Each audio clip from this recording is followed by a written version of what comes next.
बाबर आजम साहब कहते हैं कि पाकिस्तान जाकर इस बात का फैसला करेंगे कि कप्तानी को छोड़ना है या बरकरार रखना है। बाबर साहब, आप पाकिस्तान के एक लेजेंड प्लेयर हैं और दुनिया के नंबर 1 बैट्समैन रहे हैं। डिग्निटी ग्रेस तो यही कहती है कि आप खुद ही इस्तीफा दें और घर चले जाएं। इसमें ना सिर्फ आपकी इंडिविजुअल परफॉर्मेंस जो कि ख़राब हुई है और आप अच्छे तरीके से वर्ल्ड कप में परफॉर्म नहीं कर पाए, और इसी तरीके से भी आपका बहुत बड़ा आगे करियर पड़ा हुआ है, तो इसमें आपकी रिस्पेक्ट भी होगी और लोग जो हैं वो कहेंगे कि बाबर ने नहीं, वो अच्छा कैप्टन अपने आप को साबित कर सका, लेकिन वो अच्छा प्लेयर तो है।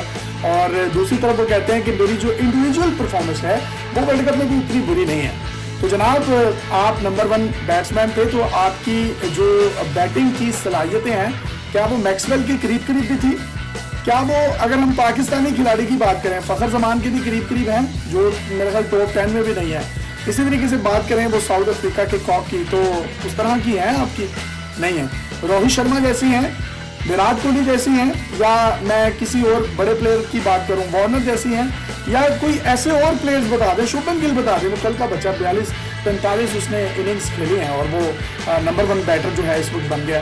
तो अगर आपने अपना कंपैरिजन वही करना है कि 35-40 की आपकी एवरेज है और मैं आपका कंपैरिजन करूँ इमामुल हक के साथ, मैं आपका जो कंपैरिजन है वो साउथ अफ्रीका, न्यूजीलैंड या ऑस्ट्रेलिया के किसी ऐसे एवरेज बैटर के साथ कर दूं, तो मैं ये समझता हूं कि फिर आपका कंपैरिजन नहीं बनता कि आप कहें कि मेरी इंडिविजुअल परफॉर्मेंस जो है तो बहुत अच्छी है।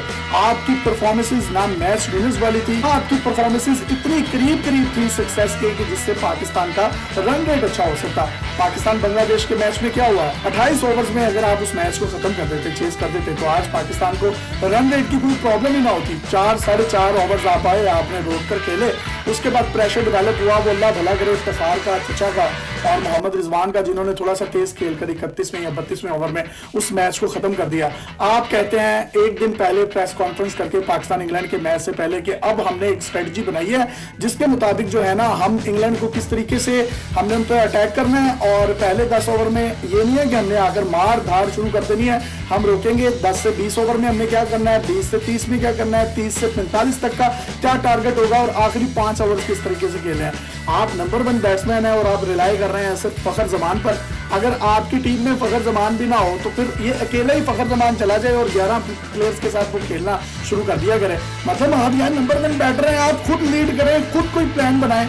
आपने फ़खर पर रिलाई किया हुआ है, खुद नंबर 1 होने के बावजूद जो शख्स खुद टॉप 10 में भी नहीं है, आप उस पर रिलाई कर रहे हैं। फिर दूसरी तरफ आपकी जो डिसीजन मेकिंग है, 4 मैचेस में 5 मैचेस में आपने फ़खर को खिलाया ही नहीं है, आप इमाम को बारियां देते रहे हैं। और जैसे ही पाकिस्तान से इंजमामुल हक साहब ने रिजाइन किया है और उनकी खबर सामने आई है, उसके बाद आपने इमाम को जो है वो बाइक बिठाना शुरू कर दिया। तो यार ये किस तरह का मामला है ना, आप आमिर को लेकर गए हैं, आप उन बॉलर्स को ले गए हैं जो एवरेज थे, जिनको मोहम्मद आसिफ जो है वो कहता रहा।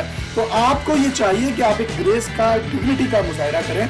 और आपको जो कप्तान बनाया था ना, वो बनाया था इमरान खान साहब ने, और उन्होंने सिर्फ आपकी एक परफॉर्मेंस देखी थी और उसकी बुनियाद पर उन्होंने कहा कि ये तो दुनिया का वर्ल्ड क्लास प्लेयर है, इसको तो कप्तान होना चाहिए, और आपको कप्तान जो है वो बना दिया गया। सारी दुनिया क्रिकेटर और क्रिकेट को समझने वाले ये कहते हैं कि पाकिस्तान में क्रिकेट का बेड़ा गर्क जितना इमरान खान ने किया किसी ने नहीं किया। उन्होंने डिपार्टमेंटल क्रिकेट बंद की, जिसकी वजह से तमाम प्लेयर्स जो डोमेस्टिक खेलते थे, ए क्लास खेलते थे, उनके घरों के चूल्हे बुझ गए और आपको एक नया टैलेंट नहीं मिला। नया टैलेंट भूख की सूरत में मिलता है, जिसको हंगर होती है, जिसके घर में भूख होती है, जिसकी खाली जेब होती है, जो सेल्फ मेड होता है, वो आगे आता है, अपना टैलेंट वो दिखाता है। ये वो लोग नहीं दिखाते, टेप बॉल खेल ली, 25,000 कमा लिया, 2 संडे लगा लिए और 75-75 हजार कमा लिए, लीग्स खेल ली, वहां से करोड़ों रुपए कमा लिया। लेकिन वो जब बड़े टूर्नामेंट नेशनल लेवल के आपको टीम को रिप्रेजेंट करने के लिए आए, तो आप बिल्कुल कतई तौर पर फारिग हो गए। अगर क्या ही अच्छा होता, इमरान खान ने हमें वर्ल्ड कप जितवाया था, आप भी हमें वर्ल्ड कप जितवाते, आप भी ये बड़े प्लेयर्स को साथ लेकर जाते, लेकिन नहीं, आपने अपनी ईगो को जो है ना वो आगे रखा, और अभी भी आप उन्हीं चीजों पर फंसे हुए हैं और आगे निकलने की कोशिश ही नहीं कर रहे। और ये कह रहे हैं कि हमारा जो फोकस है वो इंग्लैंड के मैच में है। ये फोकस तो आपको 4 मैचेस पहले बनाना चाहिए था, ये रन रेट तो आपको पहले बनाना चाहिए था। आप जीता जिताया, अफगानिस्तान वाला मैच आपने उनको दे दिया, साउथ अफ्रीका वाला मैच आपने उनको दे दिया, पर कहीं तेज खेलना था, बाबर पर कोई उम्मीद थी, बड़ी टीम्स थी, आप उस तरीके से खेल सके? बिल्कुल नहीं खेल सकते, आप बुरी तरीके से नाकाम हुए। और उसके बाद अगर आप फिर भी कहें कि अभी मैं ये सोचूंगा पाकिस्तान जाकर कि मैंने इस्तीफा देना है या नहीं देना, और भाईजान किनसे मशवरे कर रहे हैं? फिर कहते हैं कि जी हम पे टीवी पर बैठकर तनकीद करते हैं। पूरी दुनिया में आप जो फुटबॉल खेलती हैं कंट्रीज यूरोपियन, आप उधर जाके कोई अगर आपकी यार दोस्त भी है ना तो उनसे पूछे कि क्रिटिसिज्म तो आपने देखा ही नहीं, क्रिटिसिज्म स्पोर्ट्स पर जितना क्रिटिसिज्म होता है दुनिया में कहीं पर नहीं होता। आप इंडियन किसी बड़े टूर्नामेंट से बाहर चले जाएं तो उनकी मीडिया समेत हर उनका तजिया निगाह उनको किस तरीके से शर्म दिलवाता है। आपके साथ तो कहीं कुछ किया ही नहीं गया। आपके तो अभी भी जो पेड ट्रोलर्स हैं वो आपकी इमेज बिल्डिंग के लिए कुछ ना कुछ मामला कर रहे हैं, इंफॉर्मेशन चला रहे हैं, डिस इंफॉर्मेशन चला रहे हैं। तो ये ज्यादा देर तक ज्यादा लोगों को आप बेवकूफ नहीं बना सकते। जो ये लगता है कि अगर आपको अल्लाह ताला ने इज्जत दी है, आप इसको इस्तीफा दें और अगले किसी प्लेयर को मौका दें, क्योंकि आप एक ठंडे कप्तान हैं और हमें क्रिकेट में वो कप्तान चाहिए जो एग्रेशन से टीम को लड़ा सके। आपने एक स्क्रिप्ट अपने माइंड में बिठाया होता है कि पहले 4 ओवर में ये बॉलर आएगा, आखिरी 3 ओवर ये करवाएगा, मिडल ओवर ये करवाएगा, डेथ ओवर ये करवाएगा, लेकिन आप सिचुएशन के मुताबिक नहीं खेलते। तो क्रिकेट की हर एक गेम के बाद सिचुएशन चेंज होती है, हर एक ओवर के बाद चेंज होती है। मेरे जैसे क्रिकेट में आदमी को अगर इसकी थोड़ी सी कैलकुलेशंस का पता है तो यार आप तो नंबर 1 बैटर थे, आप सिचुएशनल क्रिकेट क्यों नहीं खेल रहे? आप मॉडर्न क्रिकेट क्यों नहीं खेल रहे? लोग पावर प्ले में विकेट्स भी बचा रहे हैं, पावर प्ले में बड़े बड़े स्कोर्स बनाकर नेट रन रेट उन्होंने अच्छे किए हैं। आपके नेट रन रेट ना अच्छे होने की सबसे बुनियादी और बड़ी वजह है ये कि आपने पावर प्लेस का सही तरीके से यूटिलाइज ही नहीं किया। डिफेंसिव क्रिकेट खेलते रहे, अटैकिंग क्रिकेट आपने खेली नहीं है। हमारे कुछ प्लेयर कह देते हैं कि जी इंडिया ने जो बॉल अपनी टीम्स को दी है वो डिफरेंट है।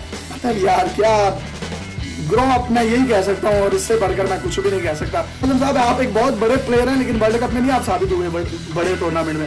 लेकिन कम से कम जो कैप्टनसी है ना, यहाँ से अगर आप रिजाइन करेंगे आपकी लेगेसी भी बढ़ेगी, आपकी रिस्पेक्ट भी बढ़ेगी और ग्रेसफुली तरीके से जाए, ना कि आपको बोर्ड कहे कि बाबर आजम साहब प्लीज इस्तीफा दे दें। हम इससे ज्यादा जो है वो कौम की तनकीद बर्दाश्त नहीं कर सकते।